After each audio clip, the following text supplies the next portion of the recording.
I want to make a video today talking about Nintendo 64 end labels. So, for those of you out there who collect for the Nintendo 64, you may have noticed that none of the cards have end labels on them, and that's really annoying.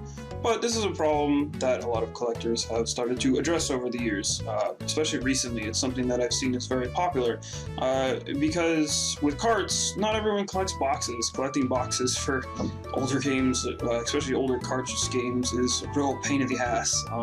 Oftentimes, you might have a game that's worth, let's say, $40-50, pretty uncommon RPG or just a popular game for any system that's cartridge based. But if you want the box, the manual, and maybe any other supplemental material that went with it, that's going to jack the price up almost double.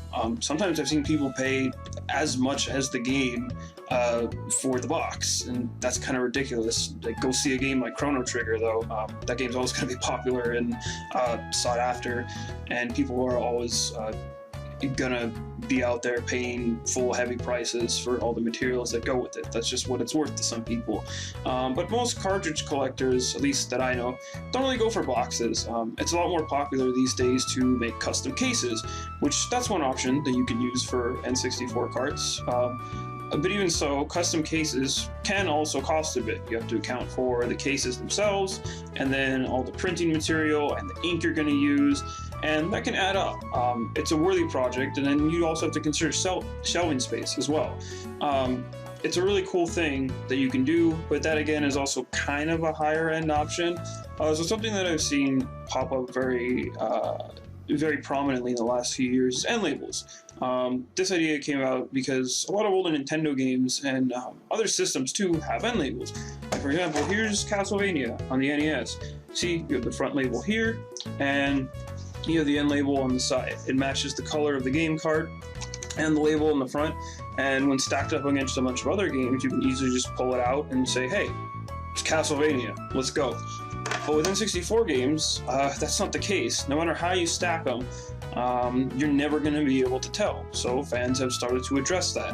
And while I've seen some good examples personally out there for end labels and different variations, a lot of them are just very busy, I feel. I don't feel that they often match the aesthetic of the carts, and there just never were any end labels that I personally enjoyed. I very much commend everyone out there who decided to go for end labels. I think that's really awesome, but I personally had just never seen any until about a little over a year ago. There was a user that I messaged on Reddit who had his N64 collection displayed, and he had these really unique end labels that I had never seen before, and they looked something like this. Let me flip these around here so you can better see them. But yeah, these are the N64 end labels that I use.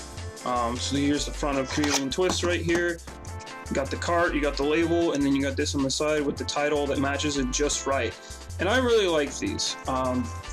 I think these are a lot better because, one, they fit with the presentation. They're a lot more simpler, but I think they also make it easier to pull things out on the shelf when you have games lined up. But what's really nice though is that this user kind of went the extra mile, and not only did he make labels for the entire North American N64 set, he accommodated and took into account all the different cart colors, because there are a lot of really weird colored N64 carts out there. So let me show you some of those as well. You got Donkey Kong 64. See, he took that into account. You got Rocket Robot on Wheels. It's one of several red carts, actually. Gave a red label for that. He got, well, obviously, Zelda Ocarina of Time, Gold Cart. Came out a little bit of a different color, but at the same time, he still accounted for that. Rayman 2. And I think one of my favorites that he took into account and just showed how much he really cared about this idea he had was for Pokemon Stadium 2. This cart has a dual color to it, and he took that into account very well.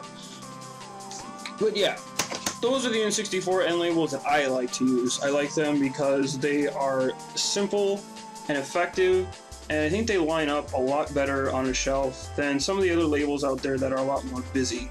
Those do look uniform when they're all lined up nice next to each other, and You can still pick a game out from them, but for me personally, I think these are probably the best labels I have seen, because I feel they just line up the best, but also they just fit in the most fluidly with all the carts and their different variations. So those are the N64 labels that I have been using on my collection for the past year and a half now, since I found the user who sells these. He sells them on his eBay page.